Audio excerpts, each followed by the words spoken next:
Thank you, Dr. Vishal, for introducing me. And after having known the indications and the machine and about the machine, let's go on to the technique of indirect ophthalmoscopy and how do we do this?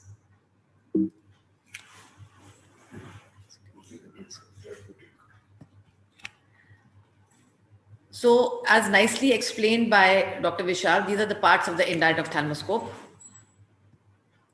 The first most important thing that we have to do is correct positioning and adjustment of the bio headset.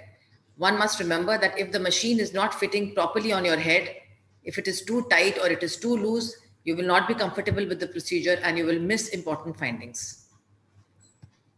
There are two knobs, as I have explained, the top knob and the back knob, which you have to adjust so that it nicely fits on the head.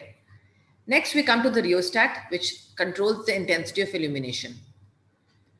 We must remember that the illumination should not be to the brightest because that will create a dazzle effect and the patient will not be comfortable. The patient will keep squeezing his eyelids and the procedure will become more and more difficult. So always keep it medium and comfortable for the patient. This is the lever at the bottom that you can see. It can be moved to converge the illumination and the viewing beams so that a stereopsis can be achieved in small pupils, that is 2 millimeters. And very nicely explained by Dr. Vishal, the Gulfstran's principle comes into view, and you can see that the illuminating beam and the two viewing beams always have to be in the same diameter so that stereopsis can be achieved at all times. Now comes the adjustment knob on the top right hand side, which helps us to adjust the height and angulation of the optics. This has to be very nicely done. Next is adjusting the interpupillary diameter, which has to be done with the two push buttons at the bottom of the instrument, at the bottom of the optics. This is what I'm explaining. There are two push levers at the bottom, which you have to slide towards one another so that you can achieve the proper interpupillary diameter. These are the different filters that we have to use: the red free, the yellow, and the blue filter. And the uses of the filters. The red free filter is basically blocks the structures below the RP and enhances the contrast of the retinal blood vessels and the hemorrhages. It helps in the cup disc ratio assessment and it helps to identify the nerve fiber layer dropout, which is a sign of glaucoma. The blue filter can enhance reflectivity of the optic disc and it is for use with fluorescein and fluorescein angiography. And the yellow filter reduces the UV exposure. These are the different spot sizes that we use. When the pupils are very small, then the spot size has to be reduced. So the next most important thing is centering, which has to be done on the thumb of the outstretched hand so that the central beam of light is illuminating the tip of the thumb completely. You do it like this or you do it against the wall. Always remember that indirect ophthalmoscopy has to be done in a darkened room. The patient's pupil has to be fully dilated and the examiner is partially dark adapted. The fundus chart is clipped on a rigid board that rests on the patient's chin. It is oriented upside down so that the 12 o'clock is facing the patient's feet and the 6 o'clock is towards the chin.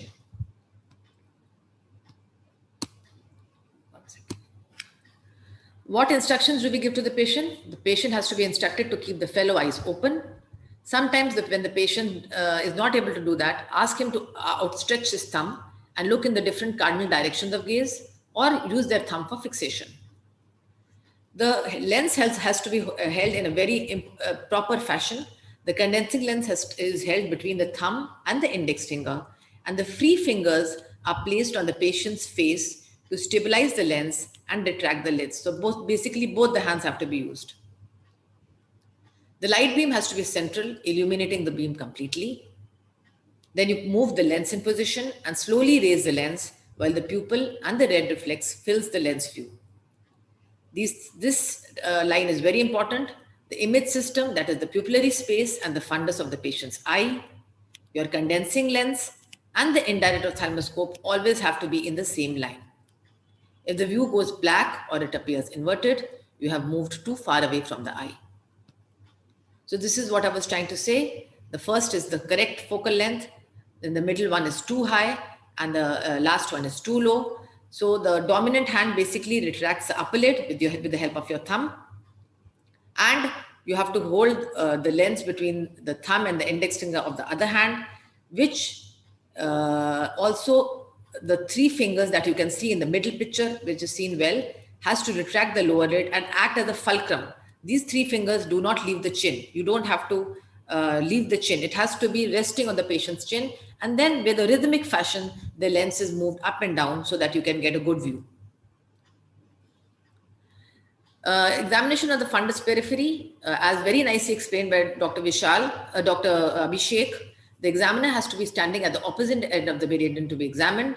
So if you are examining the 6 o'clock position, the examiner is standing at the 12 o'clock position and the patient is gazing downwards. So always remember the quadrant which has to be examined, the patient will be seeing toward the same quadrant, but the examiner will be standing 180 degrees opposite to that quadrant. This is the important take-home point that I'm trying to tell.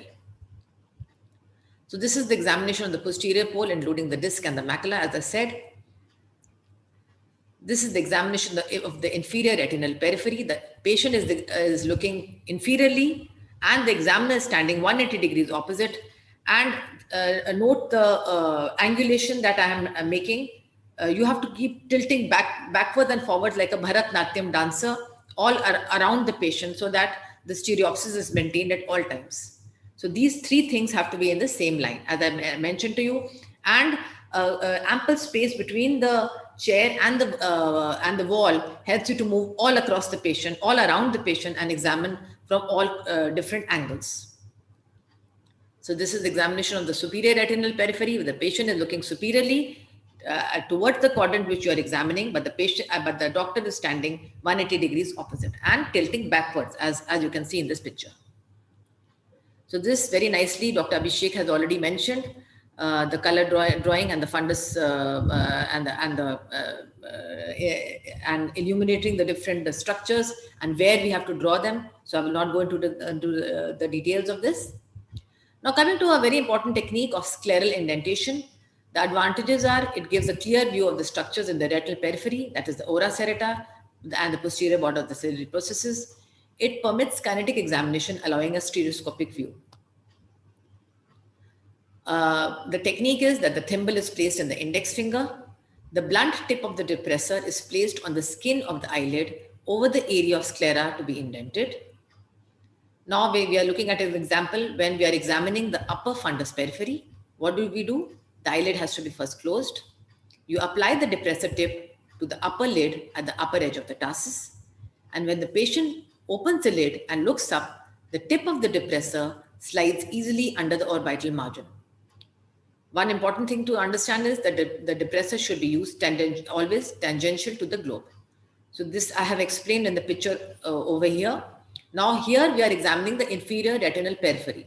But what do we tell the patient? We tell the patient to look in the opposite direction first, place the scleral indenter and its tip in the inferior orbital margin, in the inferior eyelid, and when the patient slowly looks downwards towards the quadrant which you are examining, the thimble automatically moves backwards along the inferior orbital margin. It actually smoothly glides inwards and downwards, and you can get a very good view. So as opposed to many which understand that scleral indentation is a painful procedure, it is not if you are doing it very nicely and properly. So this is the advantage of scleral indentation. On the left-hand side picture, you can see that this horseshoe tear is basically, it could be mistaken for a pigmented lesion or just a hemorrhage. But when you do scleral indentation, the flaps of the horseshoe tear so nicely open up, and you can make out that this is a horseshoe tear and it needs immediate laser and urgent care. So this has already been explained earlier. Indirect ophthalmoscopy provides a stereoscopic view with a considerable depth of focus. 20 diopter lens is most commonly used, which provides a 37 to 40 degree field of view with a 3x magnification. And this point also has been nicely elucidated earlier. The higher the power of the condensing lens, the lesser is the magnification, but the bigger becomes the field of view. So this is a chart directly from the textbook. You can keep a printout of it, stick it to the wall. It's a short note many times. The difference between the direct and the indirect ophthalmoscopy, and these are different things that you have to keep in mind. So properly done indirect saves the patient's eye, can save your practice, and you can sleep well. So this is a short video. In these COVID eras, you have a screen. I have a screen between the optics and the patient's face, so that for added protection. Now I am adjusting the interpupillary diameter, and I'm doing centering against the thumb of the outstretched hand.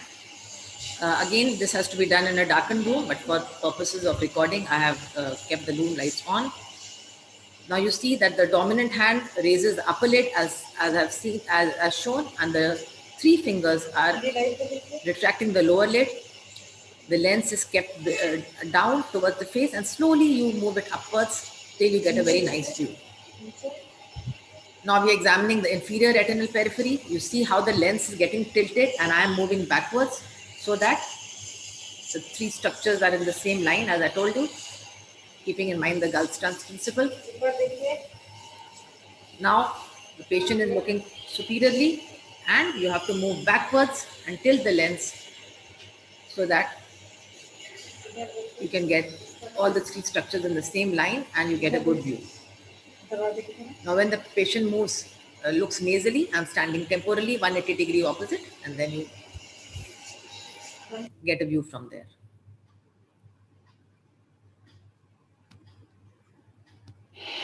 This is about scleral indentation that I told you. I'm now examining the inferior retinal periphery. The patient is looking upwards. And then slowly, when the patient looks downwards, the thimble moves under the inferior orbital margin, and you get a good view of the inferior retinal periphery in this case. So thank you so much for your patient hearing. We will take as many questions as we can towards the end of the symposium. And you can ask any of the speaker, any of our esteemed panel, any doubts that you may have. Thank you, ma'am, for a wonderful talk. Thank you so much.